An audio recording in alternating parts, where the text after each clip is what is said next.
Go.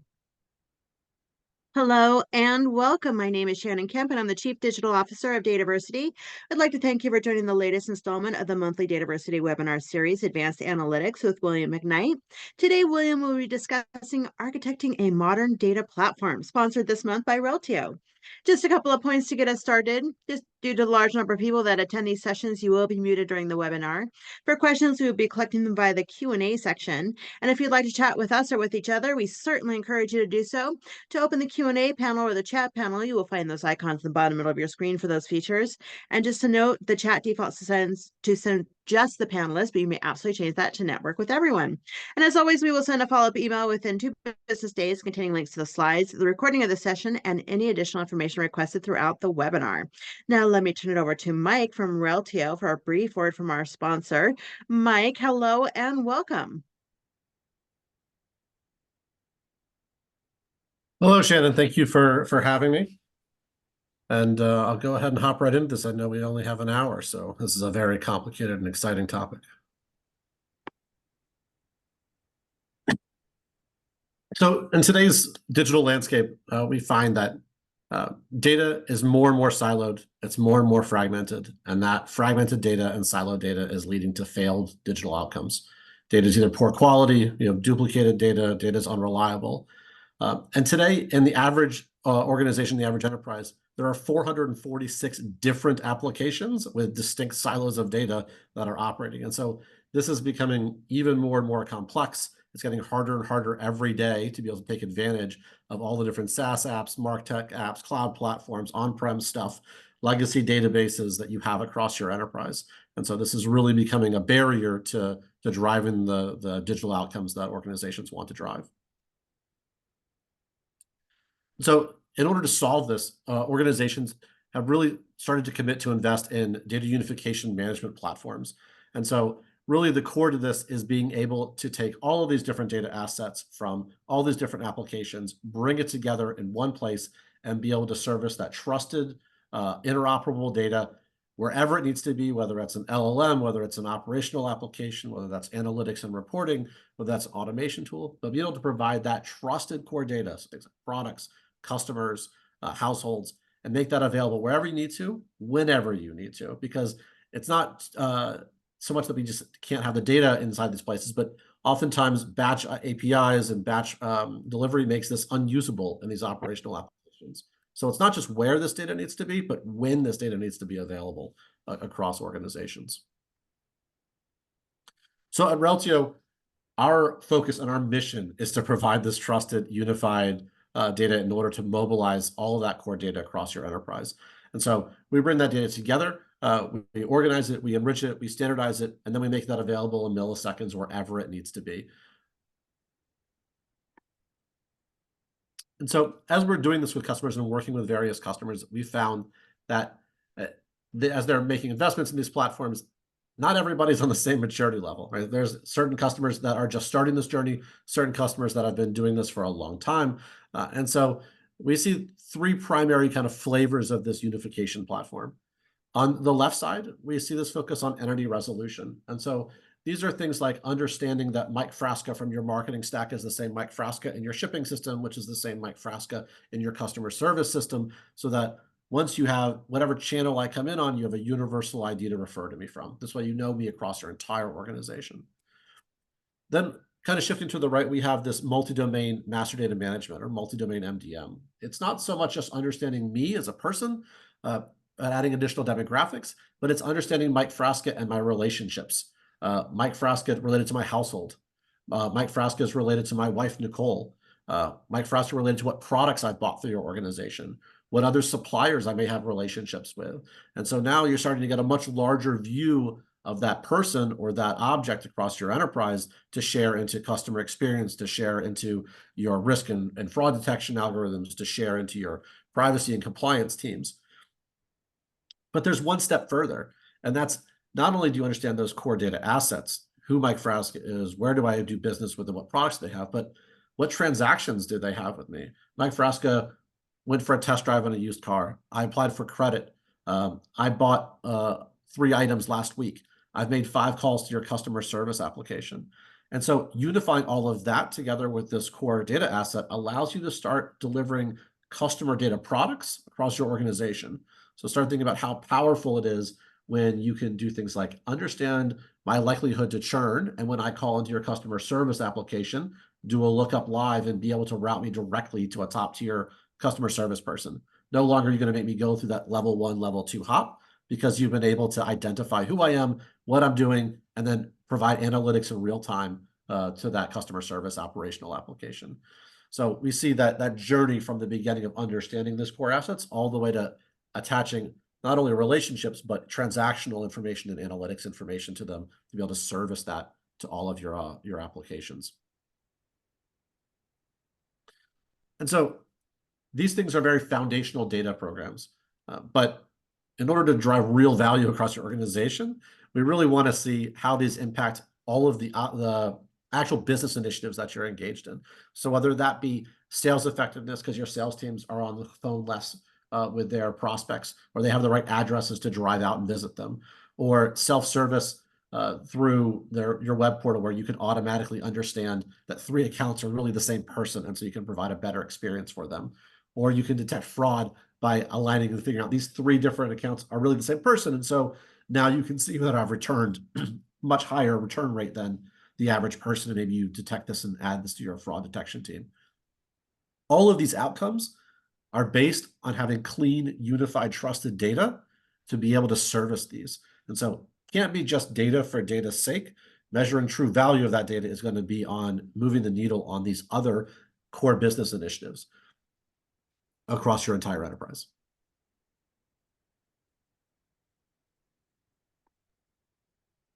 So thank you for that time. Shannon, I'll turn this back over to you. Mike, thank you so much for kicking us off, and thanks to Reltio for sponsoring today's webinar and to help making these webinars happen. If you have questions for Mike, feel free to submit them in the Q&A portion of your screen, as Mike will be joining us in the Q&A at the end of the webinar today. Now, let me introduce to you our speaker for the series, William McKnight. William has advised many of the world's best-known organizations. His strategies form the information management plan for leading companies in numerous industries. He is a prolific author and a popular keynote speaker and trainer. He has performed dozens of benchmarks on leading database, data lake, streaming, and data integration products. And with that, I'll give the floor to William to get his presentation started. Hello and welcome. Hello, and thank you, Shannon. Thank you, Mike. It is great to have Reltio aboard. Like Mike said, this is a big subject. It's a really big subject. As a matter of fact, that hit home this past month when I was putting this together, and there are so many components to a modern data platform. I think what I'm going to end up doing today is a lot of what we might call riffing on all these different components in order to get them all in there. So kind of a survey topic here, and you're going to get a lot of opinions of mine along the way here. I do work on this stuff on a daily basis. I'm going to try to, with each component, talk about how difficult it is to add that component, what is the priority of this, and maybe a little bit of what is the perception versus the reality of adding that component to your modern data platform. Now, don't hate me, but I'm actually on a cruise on the Rhine River as we speak. But I am so grateful for having this webinar to come to get me out of a 3-hour dinner, which I didn't want to go to. And I'm so glad that we could work from different places these days. So that is me. This is my company. These are some of the logos that we're associated with, some of the technology that we work with. I'm proud of all of these, and I would say they all have their place somewhere in the environment. But sorting it out can be a challenge. If you need any help with any one, or especially if you have multiple of these that you're thinking about implementing, and you got to sort out the workloads and the priorities and the work plans and so on, let us know. We're really good at that stuff. So it's a mixture of big data, analytic data, data movement, APIs, data management, and operational transactional data management. So the big theme here is data. That's what I've spent my career in. I really enjoy data. And let's modernize your data platform. It's gotten more difficult than ever to do this. It's more complex, and it's going to continue to be more complex. There's no one size fits all. And one colleague of mine who saw when I saw you say it depends. And I don't know if that's because I say that a lot or the topic lends itself to that. But anyway, don't do that, even though I will try to keep that to a minimum and really give you the reasons behind it depends. Now, there's a lot of perspectives that you take on data platform decisions, and these are them. And not everybody thinks of all of them. And it is surprising to me sometimes how each shop kind of comes at the problem from a different perspective. And it's usually one of these. And usually that drives the whole thing. But I suggest that you think about all of these as you think about platforming your data. Platforming your data and developing your data architecture is really important today. As a matter of fact, I say it's important not only to the application, but it's important to the overall TCO of the organization, the overall possibilities for the organization, and really the sheer profitability of the organization. So these are the perspectives, and they're all pretty relevant. OLTP versus OLAP. Yeah, that's still real. That's still real. You still have a difference between operational data and analytical data. And I might throw in here, didn't make it to the slide, but HTAP, hybrid transactional analytical processing, that spans both OLTP and OLAP. So one decision you should be making as a shop is, what do you think about that? A technology like SingleStore or Apache Asterix DB, these are both operational and analytical at the same time. Now, there's also Lambda architecture, which is a data processing architecture designed to handle massive amounts of data by combining. There's that too. Relational or object storage. Wow, this is a huge one, and they're not mutually exclusive either. Like, for example, Snowflake uses S3, which, okay, that's object storage, but it lays it out in relational format. So I call that relational. All the rows are in there, et cetera, et cetera. Batch versus stream. I mentioned the Lambda architecture there. Big data versus not big data. A lot of people in our industry don't like big data, don't like that term. I like it. I get it. I definitely see there are differences. There are distinct differences.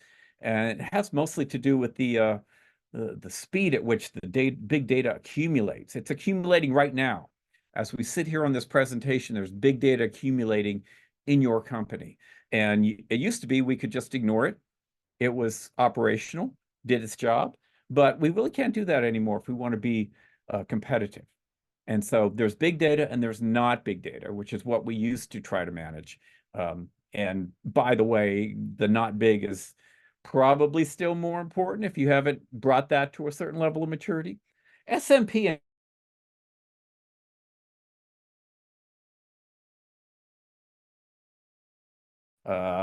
the operating system and the IO subsystem. It's like having multiple cores in a single CPU that work together. And usually this is good for smaller, maybe OLTP type systems. But MPP, that's shared nothing. So that's in an MPP system, each processor has its own dedicated resources. And I will break down these.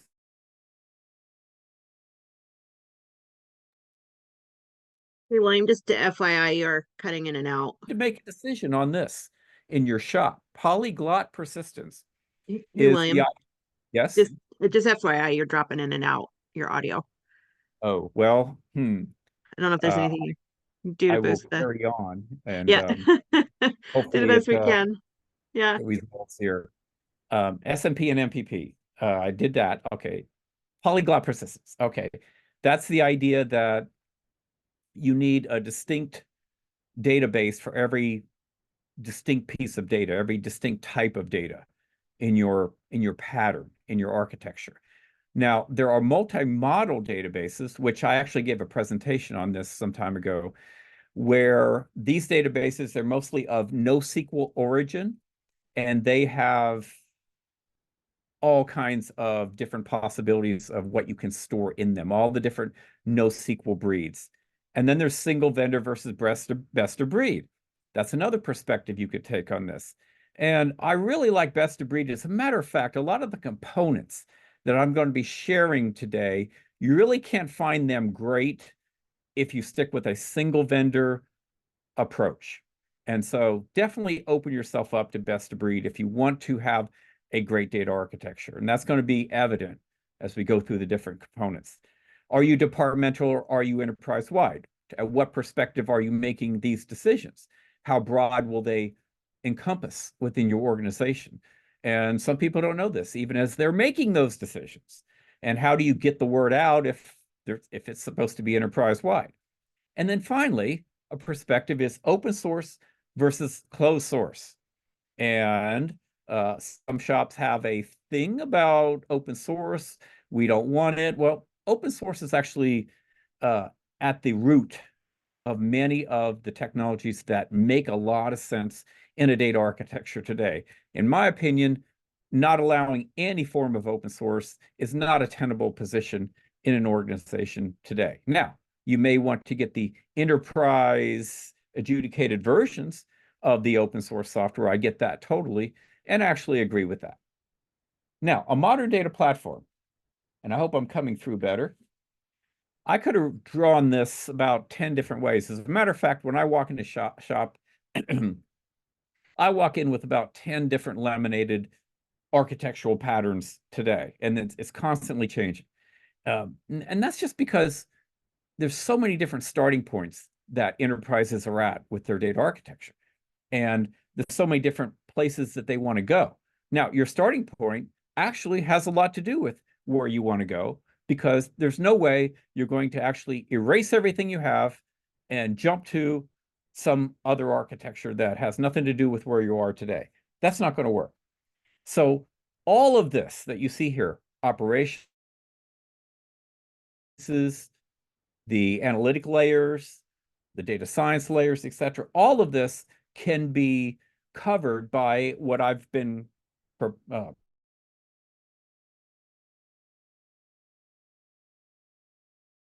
hopefully you have a chief data architect or similar kind of role within your organization. Also, on this slide, I couldn't put everything. I couldn't put data virtualization over the top, which is pretty important. I couldn't put graph databases, which are also pretty important with their vertices and edges. Anytime you have a highly networked type of application, you're going to want that. Some of the data producers are actually NoSQL databases, like your product catalogs and so forth. I also didn't put in time series databases, which also have a role to play if that's really important to you. If you're dealing with a lot of recent, highly changing type of data like weather, sensor readouts, and so on and so forth. That might be your influx database, QuestDB, Prometheus, ClickHouse, others like that. So these are some modern data platforms, and I show you the big three, if I may call them that. Of course, Azure, AWS, and Google Cloud, and what they provide for some of these major categories. I don't have all the categories listed on the left, but as you can see, you can kind of stick within the big three and find your way through most of the categories. Now, Snowflake, I had to include because they are very popular, and I wanted to show a very heterogeneous type of platform where you have Snowflake, you have to get a different ETL tool, or data integration tool. So I got Talend, you got your Kafka, Confluent Cloud, et cetera, et cetera. So in reality, we're all heterogeneous to some degree or another, but I threw a Snowflake one on here as well. So I'm not going to go through each of these. Hopefully this makes a little sense to you in terms of some of the components that you're going to need. And already I'm starting to show you the vast number of components that you are going to have today in a modern data platform. And you got to make them all work together well, like a bunch of Lego pieces. So it really takes a lot of skill today, more than ever, to do this right and achieve some good TCO in the process. You got data warehouse compute, storage, data integration, and streaming. They're different. Data exploration, data lake, BI, data science, identity management, data catalog, and some others. Now, some others are like data catalogs, data observability, which I'll get to later, master data management, and a lot of the others, if you will, they're going to be hard to stick to 100% one of the big three vendors. So that's where we get into, you got to be heterogeneous today to some degree. So let's start with the data warehouse compute. That's really, to me, it's the heart and soul of the entire data platform. It's the core of the analytics stack. Dedicated compute represents the data warehouse itself, the heart of the analytics stack.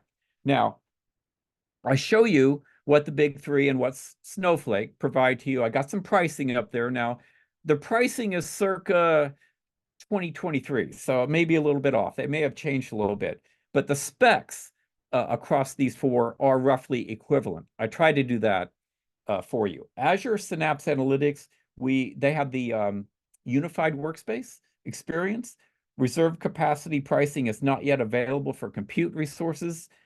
AWS Redshift RA3 includes addressable Redshift managed storage in its price, but there's a separate storage charge.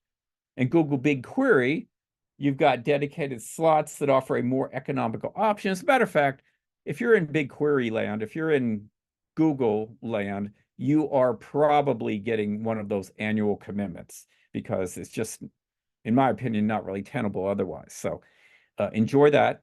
Snowflake, I usually have Enterprise Plus installed at my clients, and that's $4 per hour per credit.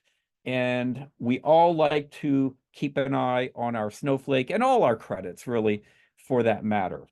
So you want cost optimization techniques in place, like pausing compute, like Synapse, Redshift, and Snowflake. They allow pausing compute to avoid unnecessary billing during idle periods, which is great. Scaling compute, the ability to scale compute size up or down. And you got slot commitments like for BigQuery. So all of those help manage your budget. Storage. Now, whenever I talk to vendors, I get kind of excited about everything's in the cloud, right? Everything's going to the cloud. That may be true.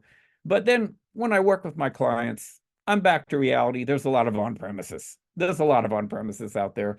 And it's not really in the plans that every piece of that's going to go to a cloud anytime soon. As a matter of fact, my clients have convinced me a time or two that it actually makes sense for that data to be on premises. So I get it. We won't break that all down here. It is a very important piece of storage out there. So I say you definitely want to make sure that your vendor technologies work with on premises, if you have it. Cloud storage, of course, network attached storage and storage area network. Now back to cloud for a moment. Of course, there's public, the big three, like I mentioned. Oracle, we might consider them four, okay, at this point with what they're doing. Private cloud, though, that tends to be a pretty squishy term. And I like to say that it's not just you turned your on-premises into a private cloud and did nothing. That's not actually activating any kind of cloud capabilities like containerization. And that cloud native capability is really, to me, the definition of private cloud. Master data management, very important. I've given several presentations completely dedicated to master data management in this series. Take a look if you have more questions about that. There goes the hub. In the middle of everything, really, is what I like to say. Operational data, data warehouse analytical data, interfacing to the data catalog, and all the subject areas that you see on the side there, and that's just a beginner set. As you get into master data management, you learn the process, and you begin to think of subject areas that you and I couldn't think of on day one when I walked in and we were talking master data management. So about a year down the road, my clients are surprising me when they're having great MDM success with what other subject areas can we do this with, because it's working out so well.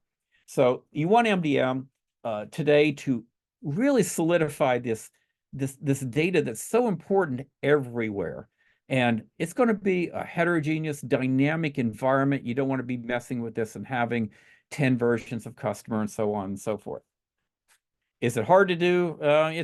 It's in the medium difficulty side of things, I will admit that, but it is a high priority. Now, data integration. For a fuller treatment of data integration, get my paper, which was just recently published at the easy to remember URL on this slide here. And in that slide, I broke it down. I broke down all of the major, well, actually 10 of the major data integration vendors.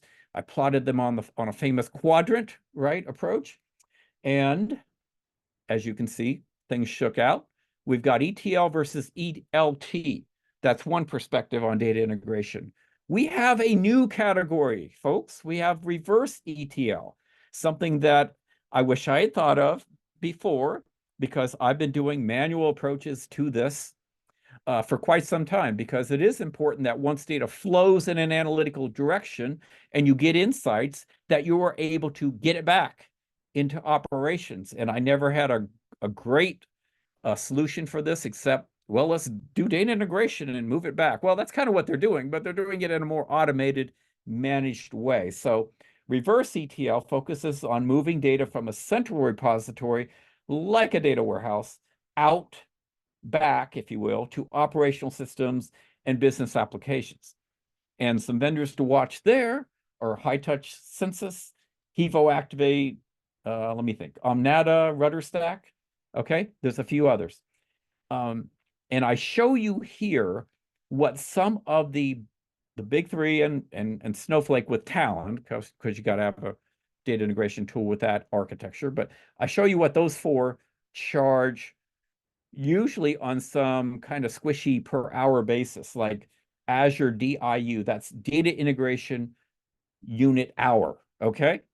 Data integration unit hour. So you really have to play with it to learn how many hours you're going to consume of these things. And these are more what you're seeing here, except for Talend. These are more kind of bare bonesy kinds of ETL, but truth be told, a lot of applications, that's all they need.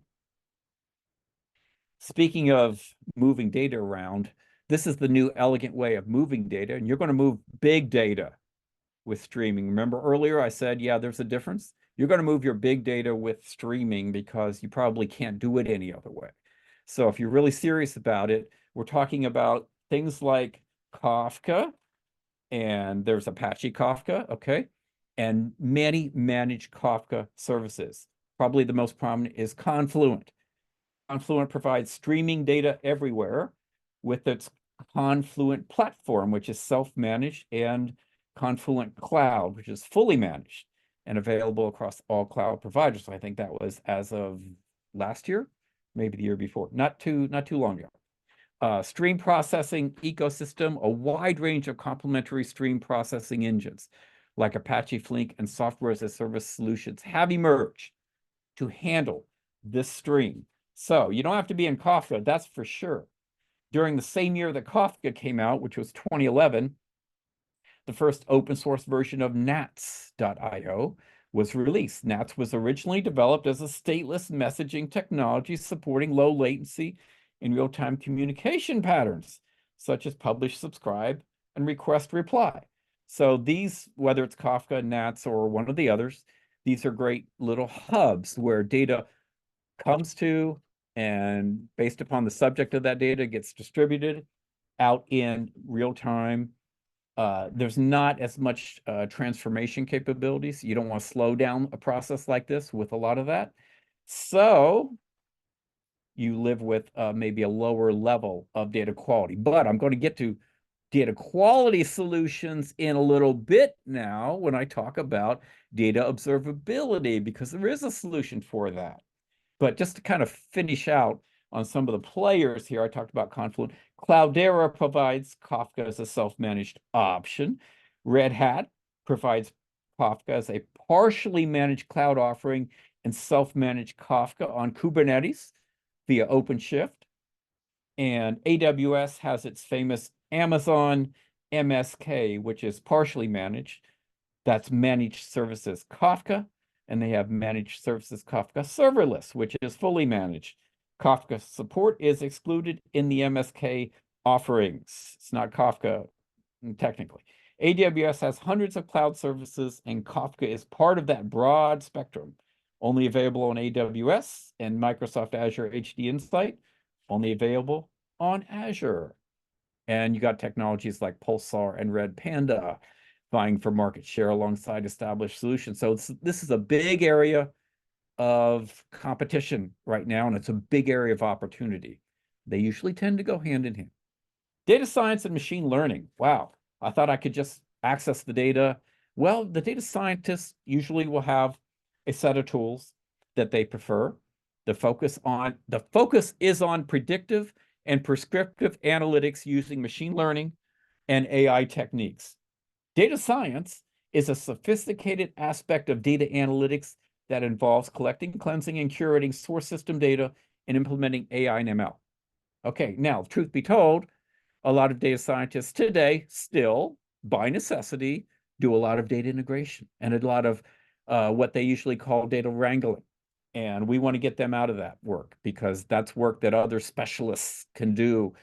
And so we want to free up data scientists from manual tasks. And I'm not saying all DI is manual, but we want to free them up from those other tasks and allow them to get involved with the data and the players in this space. Altair, RapidMiner, Amazon Cloudera, Databricks, Dataiku, DataRobot, Google H2O. And what do you get with these? You get data science and machine learning workflows and a powerful and user-friendly tool for data visualization of these workflows. Now, some people ask me about Snowpark because it's gotten a lot of publicity. What is Snowpark? Is it one of these? No, kind of. It empowers data science tasks within Snowflake, right? Snowflake pushes data processing down to the database, but its approach is more to let third parties do the work. So like some of the ones that I just mentioned. So you still need, or you could use a partner tool like a Fivetran to develop the pipeline, and tools from partners like Dataiku, DataRobot, or H2O.ai to develop, train, and manage the life cycle of ML models.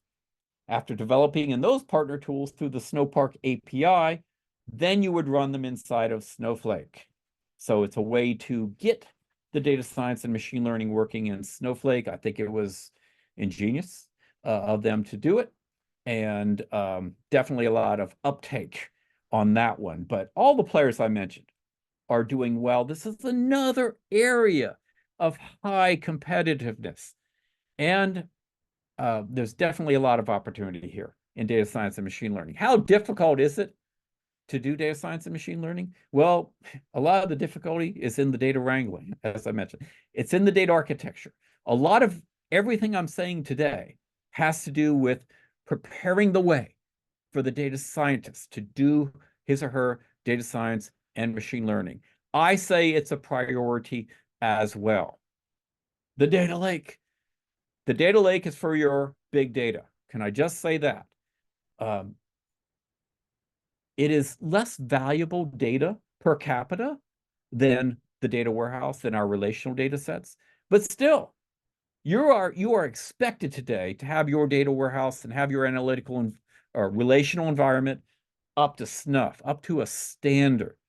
And then beyond that, where competitiveness is today, it's in big data. So that means the data lake. Now, be careful with your terms. A lot of people talk about a data lake, but it's really a data warehouse they're talking about, in my opinion. So data lake, cloud data, big data, cloud storage, all data formats. This is where you might do historical data retention. Where are you doing historical data retention? It could be here, it could be other places, but at some place you want to keep all historical data other than what your legal team says we want to get rid of that data. Other than that, you want to keep all historical data, but maybe not all in one platform. You might have a tiered approach to that, something that you need to design. Now, the data lake is the domain of the data scientist and higher level, if you will, analysts. Not like the data warehouse, where you get some more routine reporting, visualization, and so on going there. I'm not saying one is more important than the other, but I am saying that there is a distinction today. Now, 5 years from now, when I'm giving this presentation, I don't know. Looking at the tea leaves, there's a lot moving into the data lakes. And so, because it can handle, at a good price point, very big scalable data, the chances are that the data lake will be surviving very well at that point. Now, you tend to have less governance but I would say lack of full data governance, lack of any data governance, I should say, is at your peril. And a data catalog is good for this. And I have shown you an example of Parquet. I didn't label it, but in the graphic, that's an example of Parquet approach. I'm a big proponent of the Parquet approach. It's kind of the columnar approach, if you will, to the data lake, which I like very much for your data warehouse. And I find that most data lakes are for analytical approaches, analytical, environments and applications. So we like Parquet. Only Azure Synapse and Google BigQuery have a serverless pricing model, but watch out for serverless. I don't know that you want to do a lot of production in serverless. I'm showing you the prices there of, I guess, for Azure, I show serverless. Amazon Redshift Spectrum, Google BigQuery, and Snowflake. As you can see, it has to do with, for Redshift and BigQuery, $5 per terabyte scan. And again, that was last year. Things may have changed a little bit. Snowflake is back to your Enterprise Plus, $4 per hour per credit. Keep an eye on it, learn, and project from there. A lot of people get surprised after the first month or two with that, though. So don't be surprised. Do a good trial. Data governance. Is that a tool? Well, actually, it's a set of tools and a set of approaches, right? And I keep saying tools, but you can do a lot of this without a tool. As a matter of fact, please prove to me that you need a data catalog before we start talking about data catalog and getting that all dusted off and getting that whole process up and running in the shop. And you got half people see the need and half people don't. I don't like that. I'd rather, let's start building our data catalog in a spreadsheet. And when the pain is so great, I want 75% of the people to be clamoring for something new, and that's going to be a data catalog. Anyway, that's kind of my approach to things. DevOps, okay, to make sure that what you do makes its way into production, and MLOps is like Azure Machine Learning or AWS SageMaker.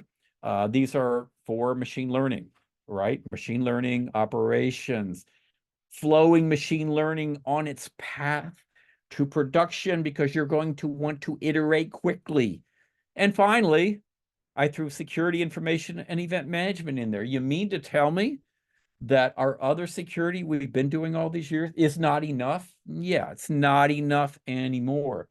CM, am I saying it right? CM technology supports threat detection, compliance, and security incident management through the collection and analysis of security events and a wide variety of other events. So the products there might be Micro Focus, actually it's now OpenText, OpenText ArcSight, Splunk Enterprise Security, IBM QRadar, Microsoft Sentinel. Yeah, and a big question you want to ask there is how well do the vendor solutions perform in detecting attacks that leverage techniques recognized by the MITRE attack framework? Okay, speaking of catching things early, speaking of data quality, there is data observability. How important is it now? Again, I want to make sure that the shop recognizes there's a data quality problem.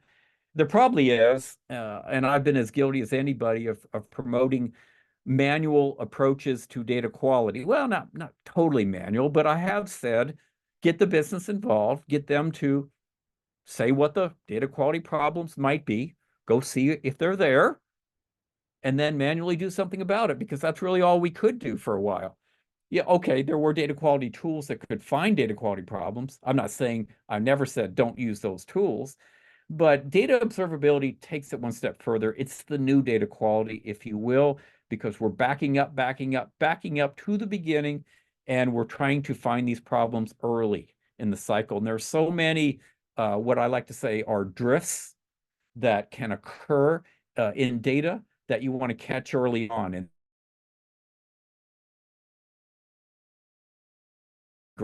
most of them have only been around for a year, but here's another pocket of what we do that you just can't rely on the big three to, or the big four, if you will, to fully solve today. The idea is the greatness isn't coming from them. So observability vendors, wow, there are some Calmi, Monte Carlo, Metaplane, Datadog. Maybe you've heard of some of these.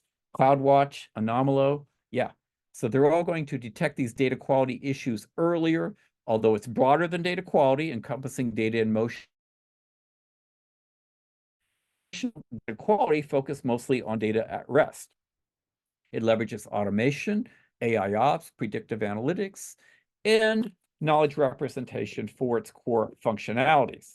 How difficult is it? It's really not that difficult if you get a great tool, a tool that finds things that you care about.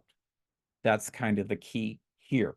So do get yourself data observability if you have data quality issues. And that brings me to the end of the components that I wanted to tell you about. How about that? Weren't there quite a few? Maybe some that you were overlooking. Either way, your data architecture it can be plus or minus millions of dollars, depending upon the decisions that you just made in all those components. Millions of dollars, perhaps even the whole profitability and even the whole company viability is resting on this. It's that important. If you're not generating great capabilities with data, then what are you doing? We as data professionals, we must be doing that. Now, I'm going to talk a little bit about the TCO quickly, but remember, the flip side of TCO is ROI. Much more exciting to talk about, but that could go in 1,000 different ways. TCO is just your cost of that modern data platform. Now, it's not that simple. You know, does it include this? Does it include that? Does it include people? Does it include people on the business side? Yeah, figure all that out, do it consistently. But as far as the stack breakout, it looks something like this. Now, I did this study probably 3 years ago now, but I think it pretty much hangs together still because it was a pretty widespread study of all the big three. And this one happens to be the medium enterprise, which is a $10 million to $2 billion company, medium enterprise for AWS. Okay. So dedicated compute on here was the data warehouse.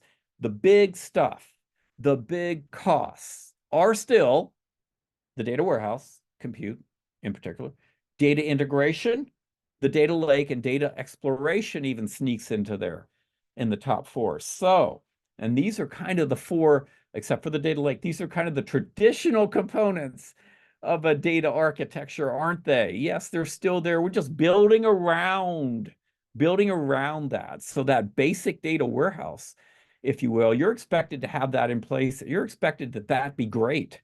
And then we're building around that, okay? All these different components have entered the picture. Am I just hyping this stuff? Am I just, jumping on everything? No, I've thought about it. All the things I'm telling you, I really believe in. I really believe that these components add value if you do it right. But you have to have the skills in your shop to make sure that you do it right. And you got to pick the right components, et cetera, all the good old things, right? Now, I show you the cost breakout, but the price performance metric is important. Price per performance, dollars per query hour. This is defined as the normalized cost of running a workload. It's calculated by multiplying the rate by the cloud platform vendor times the number of computation nodes used in the cluster, and by dividing this amount by the aggregate total of the execution time, because you're paying for the execution time. And so performance is important, if for no other reason than to save you money. So definitely look at performance. To determine pricing, each platform has options that you should be aware of. And I talked a little bit about that earlier. Cost predictability and transparency. Wow, has this raised its head with me quite a bit lately? Clients are saying, I'm willing to pay a little more if it's predictable. And I say, yes. Guess what? Cost predictability lowers your cost because you're not in this mode of, I don't know what it's going to cost. I don't know what it's going to cost. I need to take care of this. I need to take care of that because I don't know what it's going to cost. And who's going to be upset if it costs more or costs less, as the case may be. So cost predictability, pretty important in all of these, and transparency. You want to be sure you understand that. As a matter of fact, it didn't even make my list here, but a new category is coming into focus. It's called FinOps for data. And I'm not even going to mention the vendor. There are vendors for this, but they are looking at things like, is your Snowflake workload on the right cluster for you? Or could you save money and not lose performance by moving to this other one? And things like that. Or how about this one? There's a lot of data here, many terabytes that you never access. Maybe we should get rid of it or move that off to some colder, cheaper storage. And these are things that I look at that and I go, well, most shops are just not going to discover that on their own. So cost consciousness and licensing structure are important. Let me point out, not paying when the system is idle, please, okay? Compression to save storage costs, and moving or isolating workloads to avoid contention.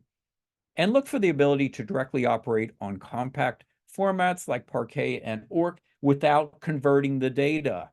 That adds just a ridiculous amount of overhead to a workload if you have to convert the data.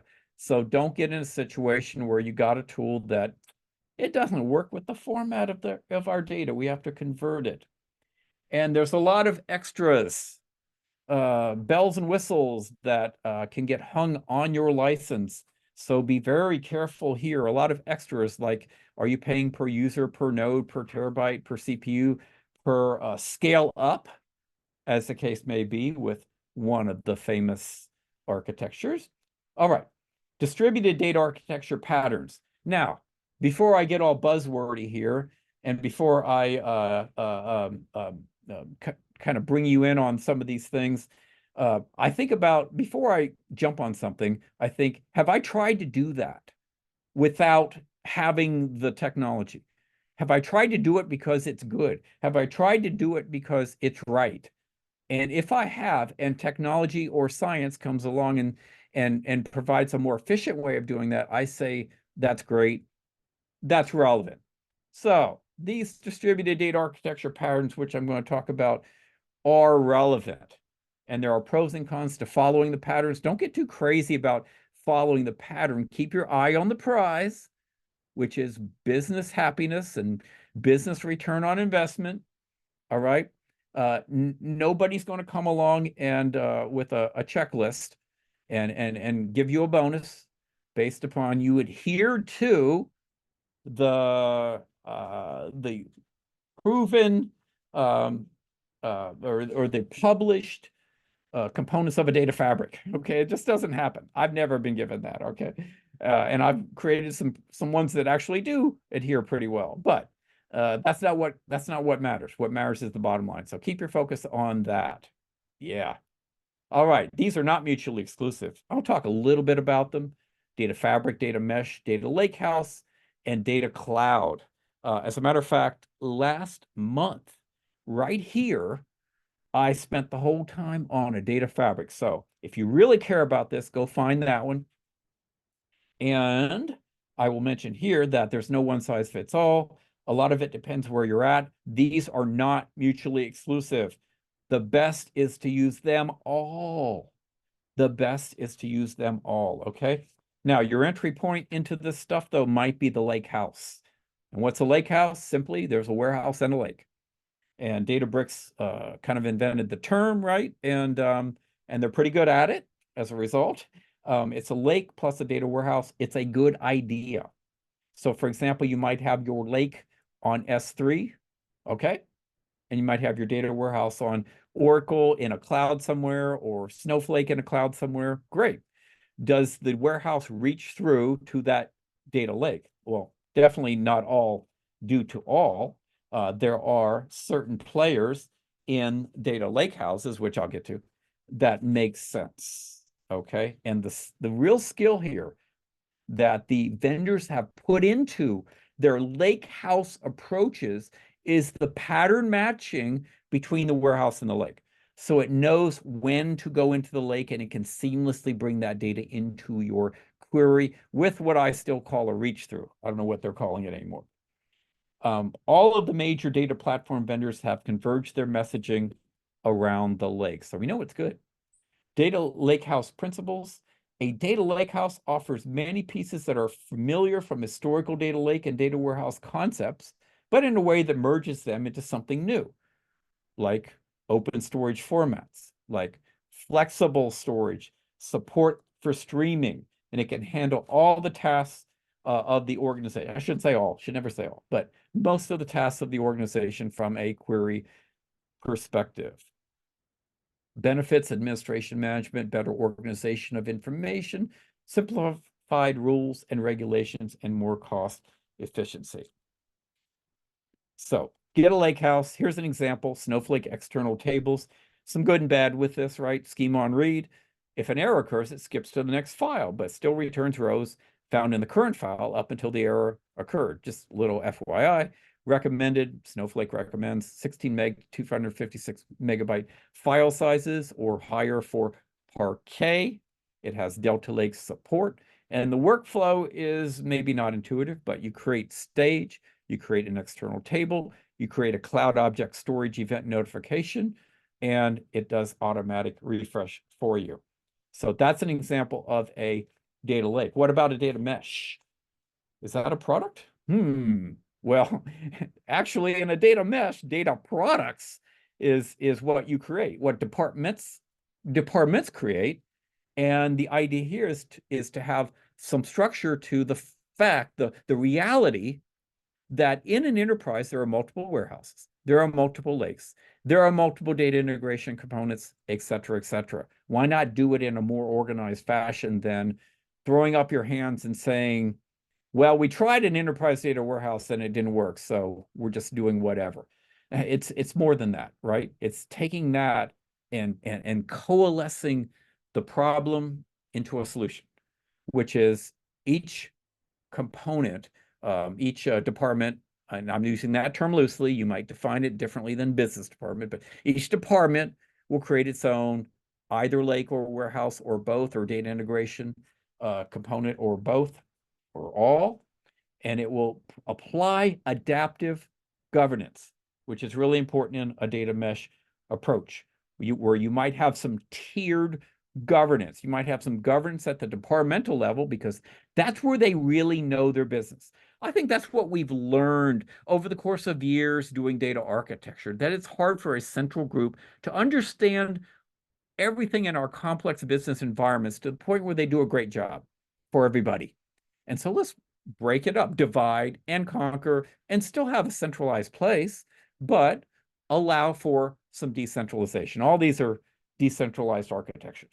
And what's William, really important, yes? Sorry, I just wanted to give you a quick time check. There's about 8 minutes left, and we've got some questions coming in. So, okay, well, let me get to those questions. I think that I will just mention that there's the data fabric, which again, go back to last month's presentation. It's like a big enterprise data virtualization layer with data integration and data analytics for data integration and data analytics. So you can get to data all over your organization with a great data fabric, a lot of principles and benefits of that. Finally, a data cloud, which is kind of a fuzzy term here. And it's being used differently. Like Snowflake has their data cloud, and Salesforce has a data cloud that's more dedicated to unifying a company's customer data for marketing and other channels. So it kind of makes sense. But I think the industry has kind of conflated data cloud with database. So just be careful when you're talking about the data cloud. Now, an important part of the data cloud is the data marketplace, which provides live access to ready-to-query data with a few clicks. And I predict massive growth in the data marketplace. And finally, that brings us to a summary so I can get to your questions. Mike and I can get to your questions. There are many lenses to view data platform decisions. A lot of components, which I went through. So many. And for most companies, all are essential. And most are product decisions today. Data architecture can easily make or break a company. It's that important. TCO, ROI, cost predictability, and transparency are important. And these decentralized architecture patterns, Lakehouse, Mesh, Fabric, and Cloud, are all valuable, and they are not mutually exclusive. You can have them all. So back to you, Shannon, to see what questions we have. Perfect, William, thank you so much. And despite a couple of audio breaks, it's amazing how tech works now, even from a boat. And just to answer most commonly asked questions, just a reminder, I will send a follow-up email by end of day Monday for this webinar with links to the slides and links to the recording. So diving in here, I don't want to miss a chance to get to these questions. A question came in initially, Mike, about Reltio. Does Reltio require ETL and rehosting data, or does the platform support virtualization to push queries to underlying data sources? So for Reltio, we do rehost the data inside of the Reltio platform. That's primarily driven by the need to do that enrichment and standardization. And then oftentimes we end up getting direct queries into the platform, hooked right into operational applications. And so to support that scale and that throughput, we do rehost that data. Very cool. So to both of you, what about virtualization as part of the data platform trade space, Postgres, SQL, FDW, or Denodo, or data virtuality, etc.? Oh, well, I would say that we just had to, or I just had to draw the line somewhere. But yeah, I actually do believe in data virtualization. I think I mentioned it, but yeah, over the top of all of this that I showed, all of this that we're doing, you need a virtualization layer to kind of catch the fact that you're never going to get it all right, and you're never going to get all data in a singular platform for all queries. So queries will have to span platforms by necessity, and sometimes you don't care, you want that. It's okay. And great data virtualization like a Denodo, yeah, it's okay. It's okay to have some queries that are kind of just dedicated to work under Denodo. I wouldn't push everything to virtualization, because you're going to end up with performance challenges down the road, not because of Denodo, but just because you're spanning databases. All right. So yes, data virtual as your environment becomes more complex, and if you're doing the things I just said to do, you're complex. Period. So yeah, get data virtualization to catch those edge cases, I would say.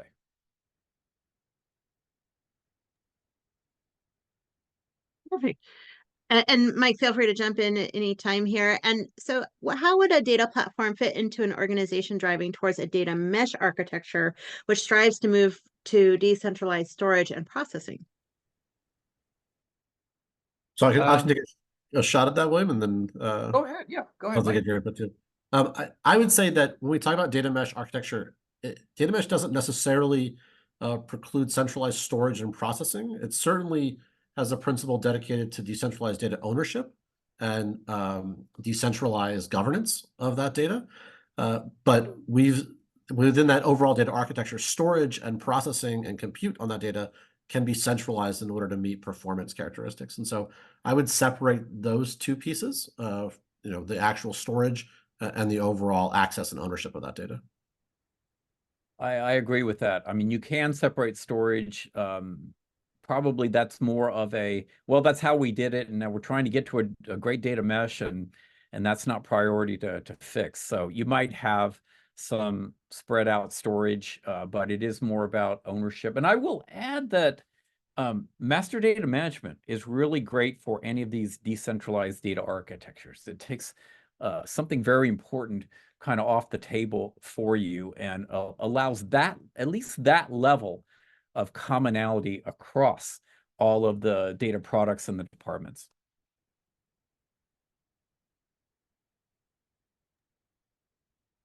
Perfect. And we've got just a couple of minutes left. There's a question that came in the chat here. How does current data privacy legislation impact the architecture and data management policies of the modern data platform? Well, I think what it means is that data governance is really important. All those things I mentioned about data governance, including security. I think it means that data architecture is much more important. It can't be haphazard. You have to be able to jump into your data and find things out quickly, and not allow it to be so disjointed that you might have some accidental or maybe some overdone levels of privilege granted out there. So it means SIEM technology is more important. It means governance is more important, and data architecture is more important. You have to be able to draw it and understand where things are. And so you've got to pull that in centrally. You got to pull something in centrally, and whether those departments that are building their lakes and so on like it or not, they need a visit from the central data security person, and they need a coordination there, because that person is seeing the landscape of regulation and what's coming, and we often want to overlook that and drive hard to the finish line, but we need security more than ever. Yeah, I would 100% agree that the primary driver, at least that I see with customers, is that they are approaching this with more robust security models for data access and data privileges. And we still see some customers become even more extreme, especially when you have data storage laws in regions where they have separated distinct storage environments for things like the EU and things like North America. But for the primary vector that, at least that I've seen, is through that security framework and a strong investment in what that should look like. Perfect. Well, thank you both so much. William, thank you for joining us from Germany, from your cruise, and to take the time to do such a great presentation. And Mike, thank you so much for joining us today, and to Reltio for helping to make today's webinar happen. Really appreciate both of you. And thanks for our attendees and everything you all do. And just a reminder again, I will send a follow-up email by end of day Monday with links to the slides and links to the recording, along with anything else. Thanks, y'all. Hope you all have a great day. Bye-bye. Thank you.